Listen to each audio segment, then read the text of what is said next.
방금 우리 이매 교수님 강연 잘 들었습니다. 듣고요. 오늘로서 레오나르도 다빈치와 관련된 부분은 두 개 강연을 통해서 정의가 되는데요.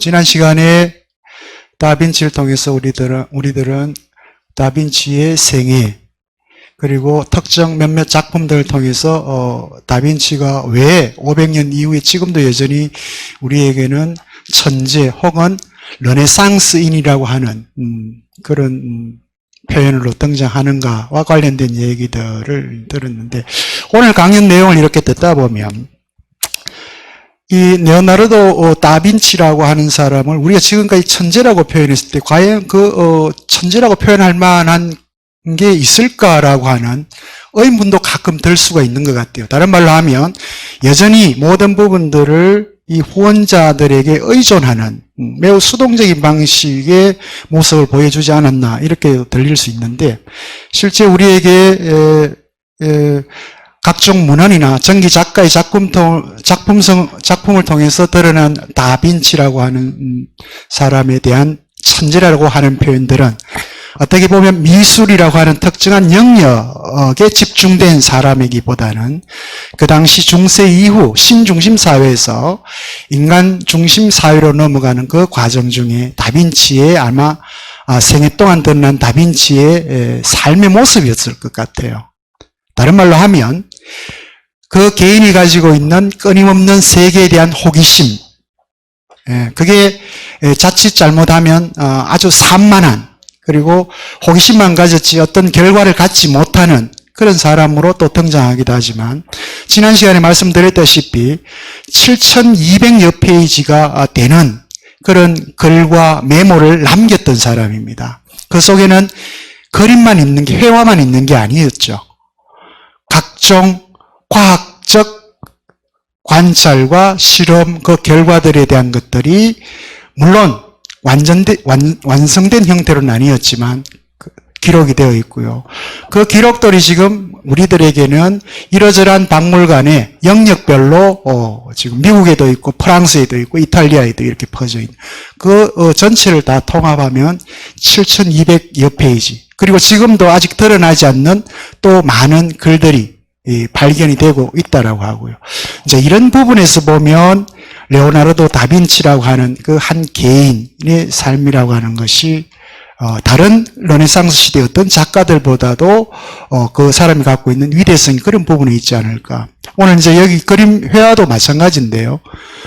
이런 부분에서도 특히 당시에는 그렇게 크게 드러나지 않는 영역, 광학이라든지 혹은 기하학이라든지 혹은 그 이후에 군사와 관련된 각종 그 공학적 공법에 대한 상상력이라든지 이런 것들이 그 모든 노트에 메모가 되어 있고 기록이 되어 있는. 그래서 우리에게는 가장 대표적인 르네상스인을 우리가 다빈치로 삼는 이유도 모든 학문 제방면에 호기심을 가졌고요. 거기에 대한 자기만의 독특한 관찰과 혹은 실험, 그리고 그 결과물들을 기록으로 남겨둔 것 때문인 것 같기도 합니다.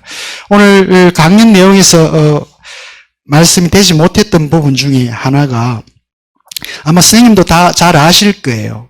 레오나르도 작품 중에 최근에 이렇게 진본으로 이제 드러나는 작품들이 꽤 있더라고요. 대표적인 게 지금 살바도르 문디라고 하는 작품, 많이 아마 여러분들 보셨을 텐데, 2011년에 이게 이제 진본이라고 하는 이 전문가들에 의해서 그렇게 결과로 드러났다라고 표현하기도 하고요. 그리고 라벨라 프린시페사라고 하는 또 초상화가 밀라노 시절에 그렸던 그림이 최근에 또 위작이냐 아니면 다른 사람 그림이냐 진본이냐 이런 논란이 있었는데 진본 쪽으로 많이 기울어진다라고 표현하기도 하고요. 이 모든 작품들이 사실은 근본적으로 마지막 죽음에 이를 때까지 완성하지 못했던 그 모나리자와 직접적으로 또 관련되어 있다라고 전기 작가들은 또 많이 그렇게 표현하기도 하고요. 그래서 이 레오나르도는 다음 시간에 우리가 미켈란젤로를 통해서 보겠습니다만 이 두 그 시대의 천재죠. 미켈란젤로와 이 레오나르도. 그러나 삶의 이력이라든지 행적이라든지 그리고 세계에 대한 이해라든지 혹은 그 인간적인 양식이라든지 이런 것들이 상당히 이렇게 구별되는 차이가 나는 두 사람입니다. 그게 이번 강연을 통해서 여러분한테 어떻게 전달될지는 모르겠습니다만 어쨌든 오늘까지 레오나르도와 관련된 부분들은 이미혜 교수님을 통해서 이렇게 정리가 됐습니다. 강연 중에 일정 부분 답변이 있었습니다만 다시 한 번 더 일단 들어온 질문과 관련해서 우리 선생님께서 답변할 수 있도록 그렇게 기회를 드리겠습니다. 첫 번째 물음입니다. 다빈치 작품 중에 흰 족제비를 아는 여인, 그렇게 아까 담비라고 그렇게 말씀하셨는데 강연 중에도 말씀을 하셨죠. 스포츠사의 애인으로 그 당시 그림이 그려질 때 그 얼굴은 15세 내지는 16세 정도의 여성으로 그렇게 알려져 있습니다. 이름은 체칠리아 갈레라이라고 하는 이름이 체칠리아 이제 이렇게 표현을 하는데 사실 이 체칠리아의 초상화도 궁극적으로 모나리자와도 아주 깊이 관련되어 있다라고 하는 게 이제 관련 전문가들의 해석들인데 여기 이제 질문은 그런 겁니다.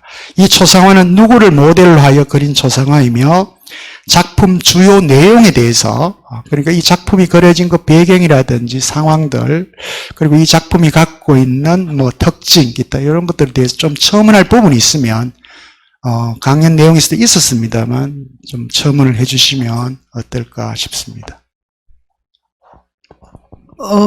그 초상화는 이제 아까 기억이 나실지 모르겠으나, 그러니까 초상화라는 장르 자체가 그 한 1450년 그 한 직전부터 시작해서, 그러니까 15세기 중반 정도에 태어난 장르입니다. 그러니까 초상화는 아까 그 프란체스코 스포르차 공작 부부의 초상화처럼 이렇게 프로필이 보이게 옆얼굴이 보이게 하는 게 특징입니다. 그러니까 그게 왜 그렇게 옆얼굴을 썼냐 하면은 고대 그 동전이나 이런 거에 그 옆얼굴이 있었단 말입니다. 그러니까 그렇게 했던 이유는 아마 옆얼굴이 그리기에 편했던 것 같습니다. 그리고 이 어떤 왕이나 이런 고귀한 인물이 이렇게 정면을 바라보고 이렇게 있는다는 거가 안 좋다고 생각하는 겁니다. 이 사람들은 뭐 이렇게 우리가 안중에 없이 그냥 옆을 딱 고귀하게 이렇게 바라보고 있고 그렇죠. 시선을 여기 범상한 무리들한테 주지 않는 거죠. 그렇죠. 예. 그리고 이제 옆얼굴이 이렇게 프로필을 하면은 그런 시선 처리 같은 걸 안 해도 되지 않습니까? 예. 그 시선 처리를 하려면 화가가 참 부담이 많단 말입니다. 그래서 옆얼굴을 선호했던 것 같습니다. 그래서 초상화에도 역시 옆얼굴을 사용을 했고 그게 더 위험이 있다고 생각을 했습니다. 이거를 이제 이 미켈란젤로라든가 이 레오나르도가 특히 그 선봉에 쓴 사람인데 약간 이렇게 4분의 3 정도 이렇게 틀어가지고 얼굴을 이렇게 고개를 약간 돌리고 이렇게 보는 그렇죠. 이런 스타일을 그리기 시작한 겁니다. 그래서 이런 그 흰 족제비, 흰 담비 뭐 이 좀 담비를 아는 여인이 바로 그런 초기 작품입니다. 그래서 그렇게 약간 돌림으로써 상당히 이렇게 어떤 자연스러운 포즈가 형성이 되고, 그런 초기 작품이고요.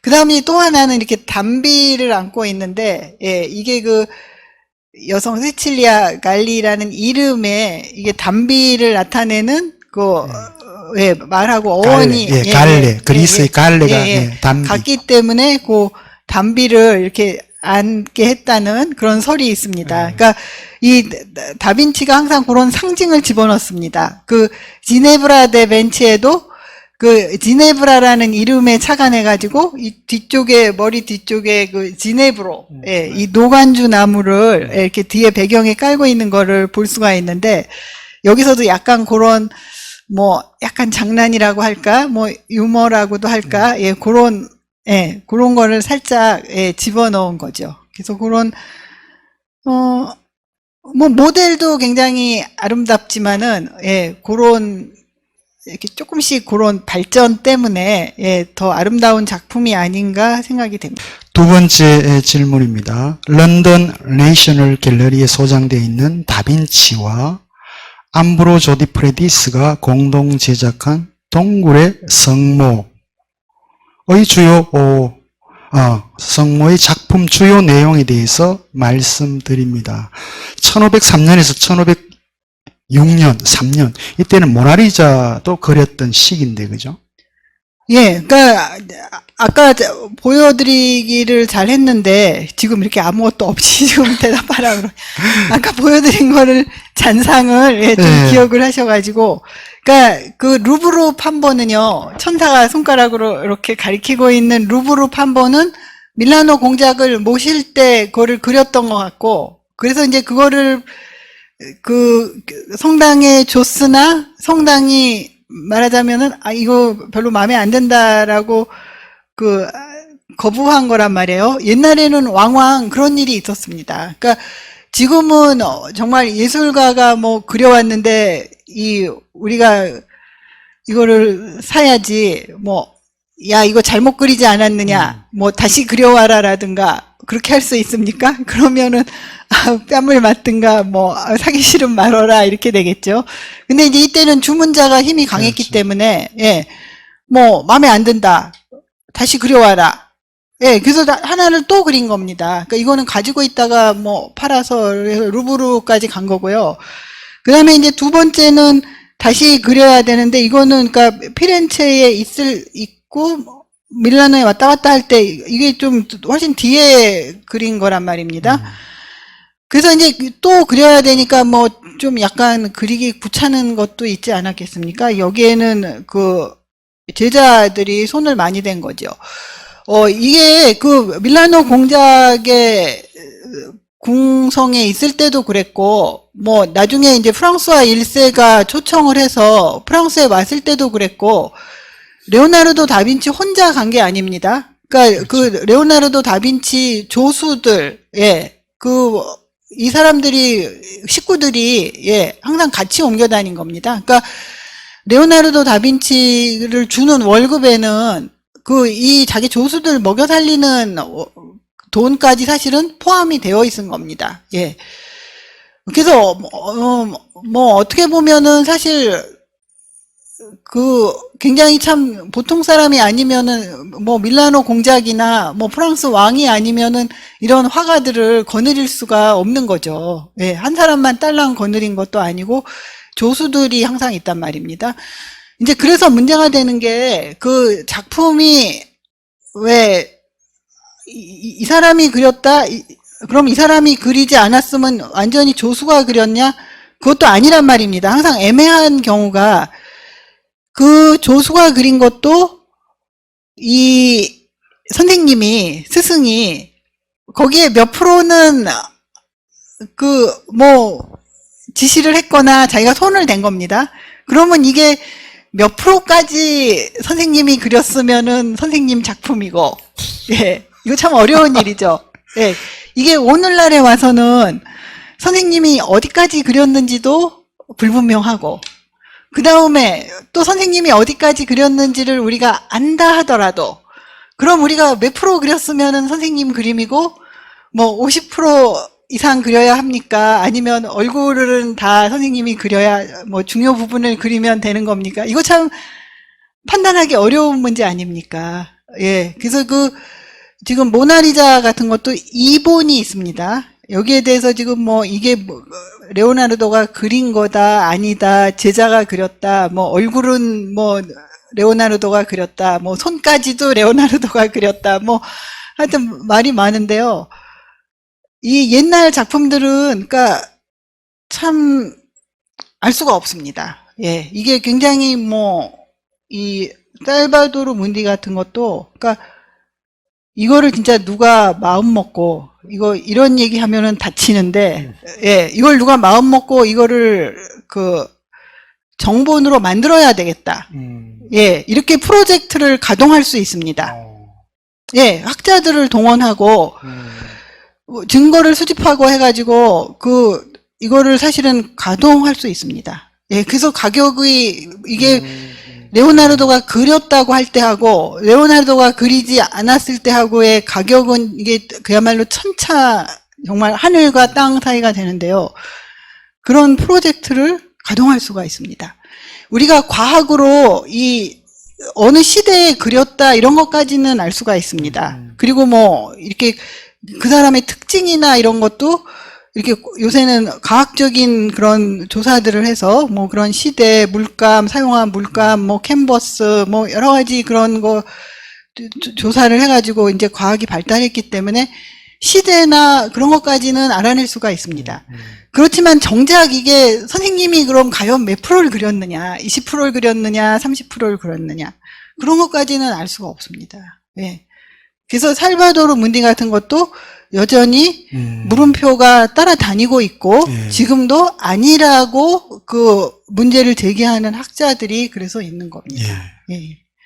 그리고 그런 프로젝트를 상당히 오래 가동한 걸로 알고 있습니다. 예, 지금 모나리자 같은 것도 네. 제2의 모나리자로 인정받을 거의 단계에 와 있는 작품이 있는데요. 그거를 제2의 모나리자로 인정받기 위해서 물밑 작업이 예, 굉장히 거기에 관해서 책도 학자들을 동원해서 내고 뭐 하여튼 합니다. 그렇게 해서 만일 레오나르도 작품으로 인정을 받으면 그 모든 비용이 빠집니다. 빠지고도 훨씬 남습니다. 예, 이 현대 문화산, 예술산업의 특징이죠. 자본주의 시스템 안에서는. 어쨌든 이 당시에는 공방 체계잖아요. 그죠? 제일 위에 마이스터가 있고, 그 위에 조수들이 이렇게 형성되어 있기 때문에, 레오나르도도 이렇게 밀라노 공작에 초청을 받아갈 때도 보통 자기를 포함해서 한 10명 정도 식솔들을 이제 데리고 가게 되고, 그러니까 그 밑에 있는 사람들까지 다 먹여 살려야 된다는 전제가 이제 깔려 있는 거죠. 그리고 그림을 하나 그린다 하더라도 미켈란젤로도 역시 마찬가지였습니다만, 마이스터가 밑그림을 그리면 제자들은 거기에 뭐 채색을 한다든지 이렇게 협업 작업을 통해서 이루어진 경우들이 많은데, 지난 시간에 우리 김영찬 교수가 토론 진행을 하면서 제기했던 물음 중에 하나가, 그러면 조영남 뭐 재판까지 하고 했었는데, 조영남도 예술가 맞습니까? 어떻게 됩니까? 저는 너무 자기는 아이디어를 제공했다 그러잖아요, 그죠? 예, 그게 예술가의 활동이 쭉 시대에 따라 다르고요. 그러니까 이렇게 전근대 사회에서는 아까도 말씀드렸지만은 이 공방에서 협업 작업을 하고 선생님하고 제자가 같이 그리고, 그러니까 아까도 말씀드렸지만은 베로키오라고 미술관에는 비록 써 있지만은 사실은 베로키오 공방 제작인 경우가 많이 있다 이런 말씀을 드렸습니다.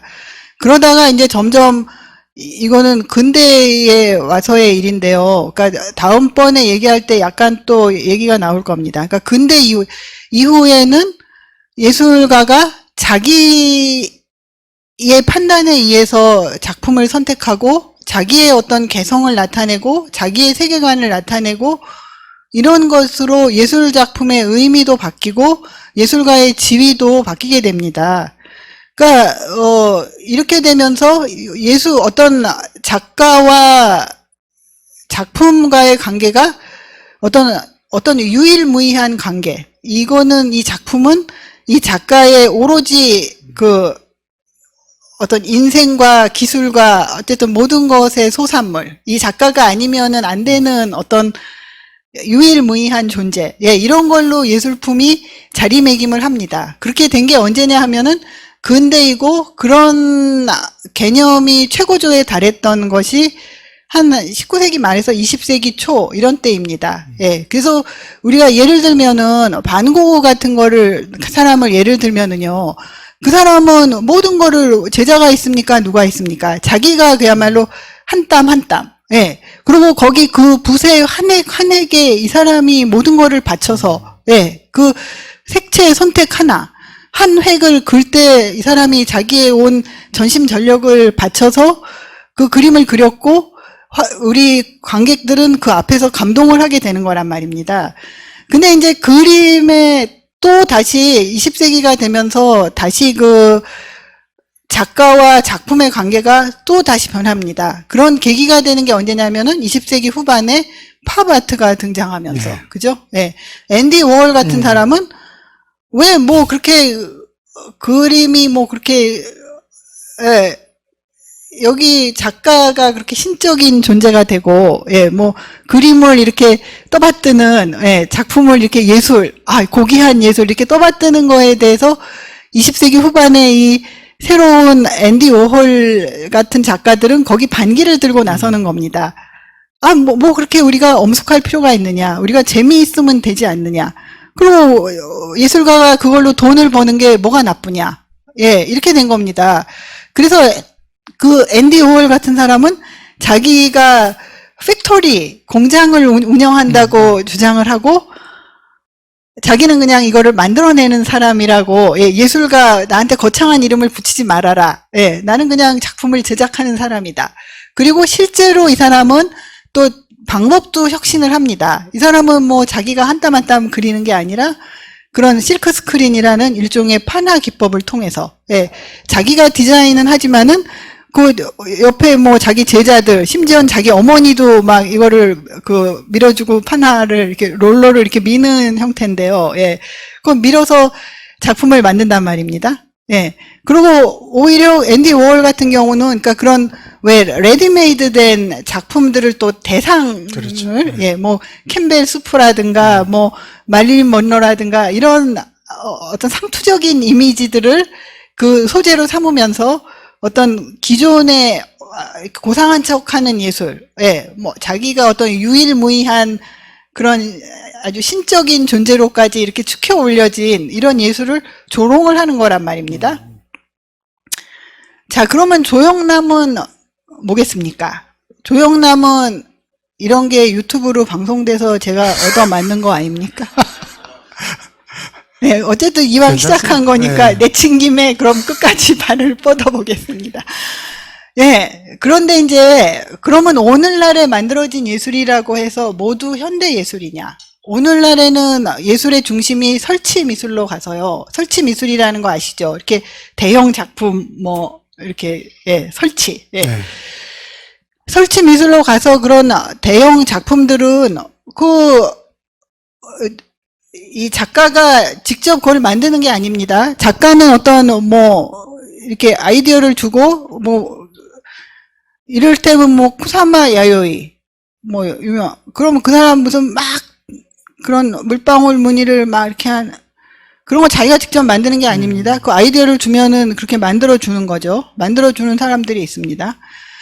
자, 그러면은 오늘날에 만들어진 작품이라고 해서 모두 현대 작품이냐, 모두 똑같은 거냐? 그렇지는 않습니다. 여전히 그런 과거의 그런 근대 시대에 형성이 되었던 그런 어떤, 그러니까 작가가 그 작품에 대해서 어떤 전권을 행사하는, 예, 이를테면 아까 반고흐를 예를 들었지만은 그런 식의 작품도 여전히 일부에서는 남아있는 겁니다. 예, 그게 현재의 주류는 아니라 할지라도 남아있는 거고, 그 다음에 또 앤디 워홀 팝아트 같은 것도 있고, 이제 오늘날에 무슨 설치 미술 같은 것도 있고, 이런 겁니다.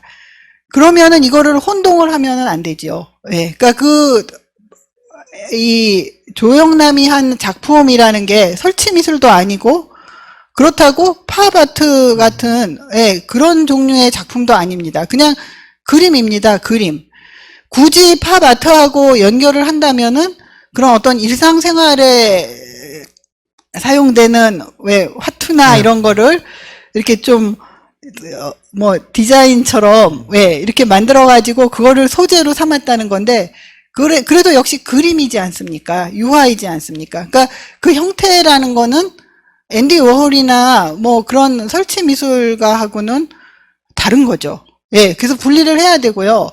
또 하나는 앤디 워홀이나 무슨 설치 미술가들은 누가 그거를 만들어줬는지 다 공개합니다. 예, 공개하고 우리가 그냥 뭐 미술관에 가면 전시에 쿠사마 야요이 붙어 있으니까 아, 이 사람 작품이구나 이렇게 그냥 우리는 범상하게 넘어가지만은 이 사람이 누구하고 어느 공장에서 작업을 하고 어디서 이거 만들고 하는 거 찾으면 다 나옵니다. 다 공개하고 그 사람들한테 당연히 정당히 계약을 하고 그 사람들이 이렇게 작품을 제조해 주는데 정당한 대가를 지불하고 그 자기가 관리를 하고 서로 계약을 맺어서 작품을 생산을 하는 거죠.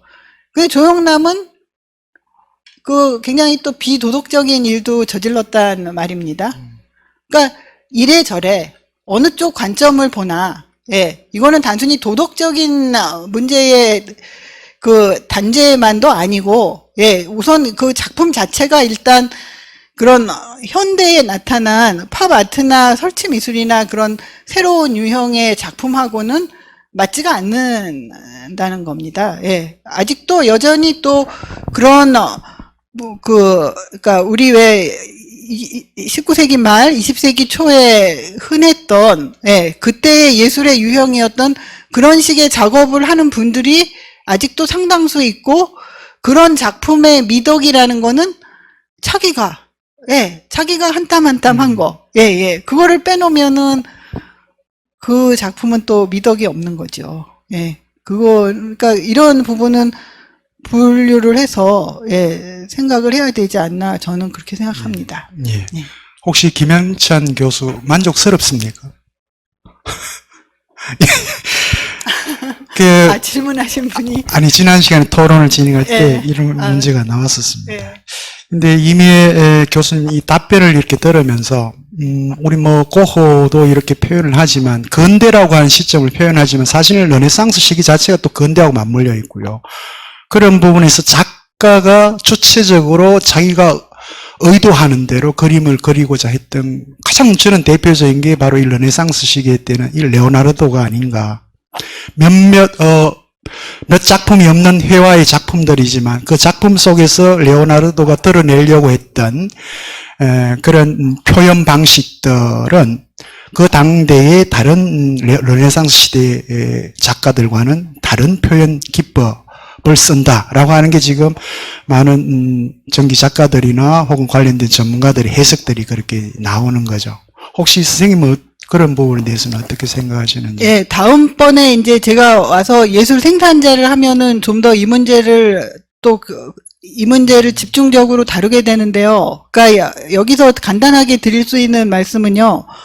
이 사람들이 예술가의 개념이 태어난 거지, 이 사람들이 아직 그 근대 예술가하고는 결정적으로 다른 점이 있습니다. 그러니까 뭐 레오나르도가 굉장히 연구를 많이 했고, 뭐 훌륭한 그림을 그렸고, 뭐 어쩌고 저쩌고, 뭐 미켈란젤로가 우찌우찌 했고, 천재적이고, 이런 모든 말이 사실은 이런 거를 옳기라는 얘기가요. 이 사람들은 자기가 그리고 싶은 걸 그린 게 아닙니다.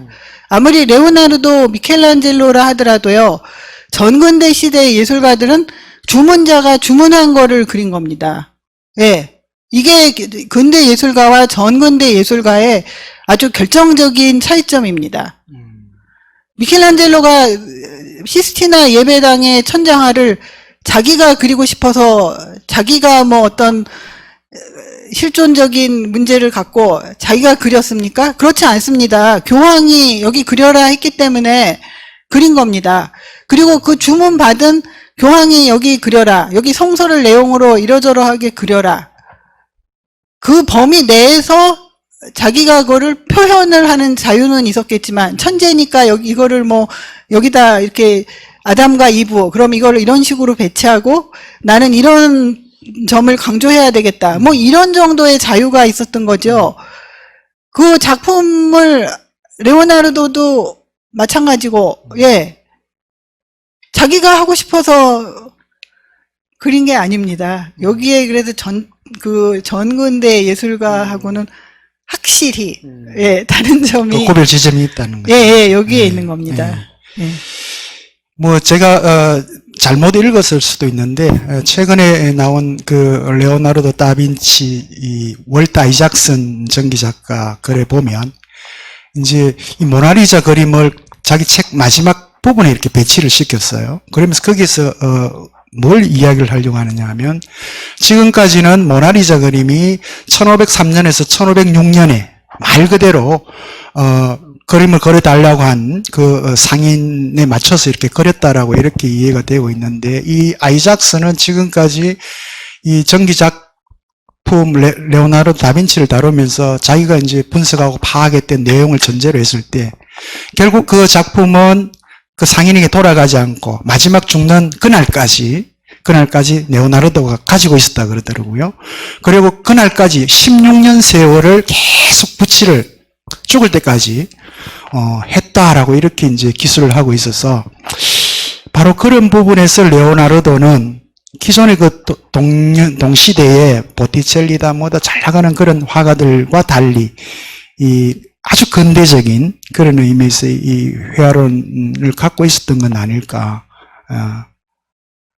혹시 물론 그건 방금 선생님 말씀하신 대로 다음 시간에 근대적인 것과 정근대적인 것 사이의 그 문제는 다시 한 번 더 강연을 통해서 살펴볼. 세 번째, 다빈치의 소묘 작품인 비트루비우스의 인체는 다빈치가 고대 로마의 건축가 비트루비우스가 쓴 건축 10서 3장 신전 건축편의 내용을 읽고 그림을 완성했다고 전해지고 있습니다. 강연 내용 중에 짧게 이제 이렇게 설명을 하셨습니다만 혹시 좀 더 첨언해서 이 작품과 관련해서 설명하실 부분이 있을지 모르겠습니다.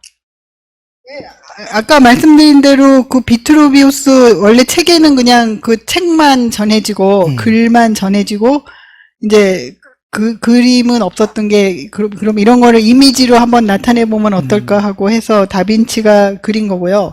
다른 사람들이 그린 것도 있는데 다빈치는 보면은 아까 자세히 보셨는가 모르겠는데 사람이 이렇게 정사각형 안에 들어가 있고 다시 또 그 원에 이렇게 들어가 있단 말입니다. 그러니까 어떤 그런 충족된, 기하학적으로 충족된, 그런 기하학적인 아름다움을, 갖게 그린 겁니다. 사람 인체가 근데 실제 그런가요?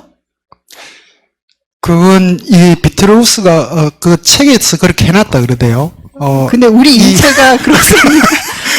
그 로마 시대 사람들은 그냥 가장 완전한 인간의 몸을 그렇게 이해를 했나 보죠. 얼굴이 이를 기준으로 잡을 때 그 밑에 몸이 한 10 정도 되는, 우리로 하면 9등신, 10등신 정도 되는, 그래서 이 팔을 두 개 펴면 전체 키하고 똑같이 된다는 그런데 가장 이제 완전한 거기에 따라서 그림을 그렸어요.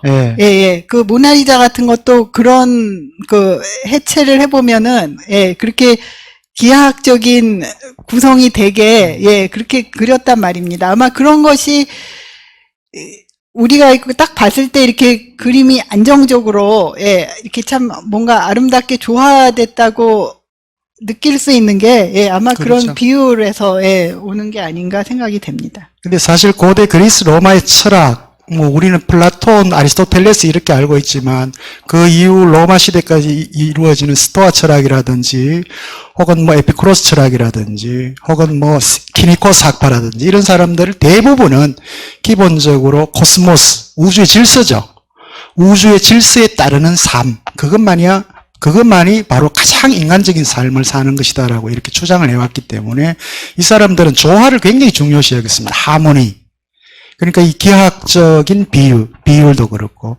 그래서 인체를 통한 이런 비율들이 결국 건축에서도 그대로 이제 조화로운 비율로 드러나게 되어 있고요. 그걸 아마 레오나르도 다빈치는 이 텍스트를 어떤 경우를 통해서 보고 엄청난 또 충격을 받고 공부를 했던 것 같아요. 이 비트루스의 인체라고 하지만 또 전기 작가에 따라서는 그 사람이 본인이라고 표현하는 사람도 있더라고요. 레오나르도 본인의 모습이다라고 이렇게 얼굴은 인체는 모르겠습니다만 그 정도로 레오나르도가 당대 참 잘생겼다라고 그렇게 표현을 하더라고요. 몸도 굉장히 조화로웠고 확인할 수 없습니다. 방금 들어온 질문입니다. 신매동의 곽상원님이 보내주신 건데요. 레오나르도의 그 7,200여 페이지 되는데 보면 비록 섭작이지만 장난처럼 그려놓은 거지만 이 인체 해부도 굉장히 많습니다. 특히 말 같은 것도 그릴 때 그 근육을 굉장히 세밀하게 표현하는 거라든지 이런 것들이 전부 이제 이 해부학과 관련되어 있는데, 이런 해부학적 드로잉이 아리스토텔레스의 자연의 4대 원소라고 하는 이 그리스적 사고에서 연구되었다고 하는데, 교수님 어떤 견해를 갖고 있는지 한번 듣고 싶습니다. 이렇게 이제 질문을 주셨네요. 이재성 선생님이 대답하셔야 될 게 아니에요. 뭐 4대 원소는 우리 세계를 구성하고 있는 물, 불, 뭐 공기, 흙이죠. 뭐. 예. 자연. 글쎄, 예. 당시에 지금 이 레오나르도 다빈치도 아까 그 수학자하고 같이 왜 협업을 해가지고 수학자는 책을 쓰고 사파를 그리고 그랬잖아요. 그리고 당시에 그 해부학이 발달하기 시작하면서 이 화가들이 해부학의 그 도판을 그렸습니다. 예. 아마 레오나르도 다빈치도 그런 해부학 책을 쓰려고 그랬던 것 같고요. 뭐 미술가들은 해부학이나 그 누드를 연구를 하죠. 옷 입은 거를 그려도 그 누드를 연구를 해야 그런 어떤 근육의 움직임이나 뭐 신체의 그런 운동, 뭐 힘줄, 뭐 이런 근육 이런 거를 알아야 그 옷을 입힌 그림을 그리더라도 그거를 잘 알아야 하기 때문에 그 뭐 레오나르도 다빈치뿐만 아니라 뭐 미켈란젤로도 레오나르도만큼은 아니지만은 해부학을 연구했고 연구를 했죠. 자기가 일단 작품을 만드는데 뭐 도움이 되기 때문에 뭐 레오나르도가 어떤 철학적 배경에서 그랬는가는 이건 그 가능한 예. 게, 예를 들면 우리가 이제 지난 시간에도 계속 얘기해 왔습니다만 인쇄술의 발명하고 관련돼 있죠. 인쇄술의 발명하고 관련돼 있는데, 이미 레오나르도가 살았던 그 시기에는 아랍 지역부터 해서 수많은 고대 그리스 로마 문헌들이 이 인쇄가 되어서 들어오기 시작을 하게 되죠. 이미 그때 레오나르도는 이 아리스토텔레스나 그 이후에 로마의 많은 작가들의 텍스트들을 이미 보고 거기에 대해서 연구를 하고 있었다는 얘기들이 있죠. 그런 의미에서는 뭐 여기 그리스적 사고라고 표현했는데, 아리스토텔레스가 자연의 4대 원소라고 표현하는 것은 우리 세계를 구성하고 있는 가장 작은 단위의 물질이 뭐냐라고 했을 때, 우리는 지금 그걸 뭐 물리학적으로 혹은 화학적으로 생물학적으로 표현할 수가 있지만, 이 당시로는 그게 이제 물, 불, 흙, 뭐 공기 이렇게 4대 원소라고 표현했고요. 이게 지금 또 과학적으로 표현한다 하더라도 생명의 근원인 거는 또 마찬가지. 맞죠? 근데 이게 이제 해부학적 드로잉과 어떻게 관련되어 있는가 하는 부분들이죠. 만약에 인간을 여전히 이러한 가장 기본적인 단위의 물질을 통해서 형성된 하나의 우주의 일부분이라고 이해를 했다면, 실제 레오나르도 같은 경우는 이 자연, 세계를 대우주라고 표현을 하고, 그 다음 인간을 소우주라고 이렇게 표현을 하기 때문에, 이 소우주의 이 비율이 결국은 이 대우주의 비율에 따른 것이다라고 이렇게 본인 스스로 표현을 하고 있으니까, 아마 이 그리스적인 사고들이 아마 혹은 또 이 르네상스는 고전 시대의 부활이기 때문에 그 고전 작품들의 부활 단계에서는 아마 고대 그리스 로마의 사상에 많이 이 근거를 하고 있지 않았을까, 이렇게 추측해 볼 수는 있을 것 같습니다. 혹시 시간이 많이 지났습니다만 우리 마지막으로 원장님 혹시 오늘 갖고 계시네 벌써, 그죠? 네. 질문 듣고 마지막 정리를 하도록 하겠습니다. 질문이 아니고 하나 제안을 먼저 하나 드리고 싶은데요. 지금 여기 화면이 없어서 지금 설명하지 못할 것 같습니다. 다음 시간에 또 우리 이 교수님 모시니까 가능할 것 같은데, 최후의 만찬, 그것을 좀 분석, 검토, 의미를 한번 해주시면 좋겠습니다. 왜냐하면 우리 학생 혹은 뭐 대학인만 듣는 것이 아니고 여기에 시민 여러분들이 지금 청각하고 계십니다. 그래서 그 최후의 만찬에 대한 그 구체적인 분석, 내용, 의미, V자형이다, 누구는 누구다, 누구 어떻게 됐다는 것까지 좀 설명을 한번 해주시면 좋겠다 이런 생각이 들고요. 예. 뭐 지금은 없으니까 네, 뭐 다음에 그렇게 해주시고 그다음 두 번째는 레오나르드와 함께 다음 주일도 이렇게 이어지시니까 회화와 조각, 예를 들어서 미켈란젤로 회화와 조각의 차이와 의미, 이것을 두 사람을 비교한다면은 그런 측면에서 어떻게 설명할 수 있을는지도 함께 염두에 두셔서 말씀해 주면 좋겠습니다. 그것도 오늘 미켈란젤로는 오늘 강연을 안 하시기 때문에 조각에 대해서 구체적으로 말씀을 드리기 어려울 것 같았어요. 어쨌든 그런 두 가지 제안을 먼저 드리겠습니다. 고맙습니다. 예, 예, 예. 나중에 그 미켈란젤로 생산자의 입장에서 관점하실 때 하시면 또 좋을 것 그때 같네요. 미켈란젤로 작품도 얘기하고 예. 예. 근데 보통 최후의 만찬에 우리 12제자 같은 경우는 저도 사실 흔하게 들으면 베드로, 요한, 마태 정도 이렇게 되는데 최후의 만찬 그림을 제가 들여다보면서 이번에 12제자 이름이 어떤 정도인지 알게 됐습니다. 여러분들이 이렇게 정면을 보시면 이쪽이죠. 저한테서는 오른쪽입니다만 여러분 왼쪽에서 보면 거기에서 이렇게 3명씩 해서 4개 이렇게 묶임으로 되어 있어요. 어떤 사람들은 매우 심각한 표정을 짓고 있고 어떤 사람들은 막 자기들끼리 열심히 토론하고 있기도 하고 어떤 친구들은 특히 요한이죠, 그죠? 예수님 바로 옆에 있는 요한 같은 경우는 막 이렇게 힘들어한 표정을 짓고 있고 각각이 다양한 그 표정을 짓고 있는데 이 레오나르도가 그 최고의 만찬을 그리면서 어떤 생각을 갖고 그렸는가 이거 정말 저도 굉장히 궁금한 부분이에요. 그리고 유다가 어떻게 이제 표현되고 있는지 이런 것들 이거 저도 기대됩니다. 우리 원장님 굉장히 좋은 제안을 해주셨는데 예, 이거는 저 최후의 만찬 얘기는 사실은 제가 하고 싶었는데 지금 오늘은 후원자 얘기를 중심으로 했기 예. 때문에 못한 거고요. 그러니까 다음은 이제 미켈란젤로 얘기하기 때문에 아무래도 조각이나 뭐 또 그런 얘기가 나올 거고 최후의 만찬 얘기는 라파엘로 할 때 마지막에 아마 다룰 수 있을 것 같습니다. 예. 그때는 주로 좀 작품을 이렇게 뭐 시간 되는 데까지 보면서 우리도 좀 즐기면서 그런 작품들 얘기를 하고 이 세 사람의 그러니까 라파엘로로 제목이 돼 있긴 하지만은 제가 이제 다시 앞으로 돌아와서 이 세 사람을 비교도 하고 그럴 겁니다. 예. 예, 고맙습니다. 오늘 763회 레오나르도 다빈치의 정신의 비상 두 번째 내용입니다. 오늘 많은 시간을 할애해서 여러분들에게 좋은 얘기를 들려주신 우리 이미애 교수님 고생하셨는데 큰 격려의 박수 한번 부탁을 드립니다. 네, 감사합니다. 예, 내일까지 또 아직 비가 오고요. 이번 장마가 7월 말까지 또 진행이 된다고 하니까 날씨도 꿉꿉하고 그러다 보면 또 기분도 이렇게 다운되고 할 수도 있는데 우리 시민 여러분들 언제나 목요일 날 저희 목요 철학원 입문 포럼하고 같이 함께 하기 때문에 또 이 과정을 통해서 여러분들 다운되거나 혹은 기분이 이렇게 처지는 그런 것들도 입문 포럼을 통해서 다시 한 번 더 이렇게 올려가시고 그래서 오늘 시간이 되시면 파전에 막걸리 한잔 하시면서 즐거운 목요일 오후 시간 즐기시기 바랍니다. 고맙습니다. 다음 주에 뵙겠습니다. 안녕히 계십시오.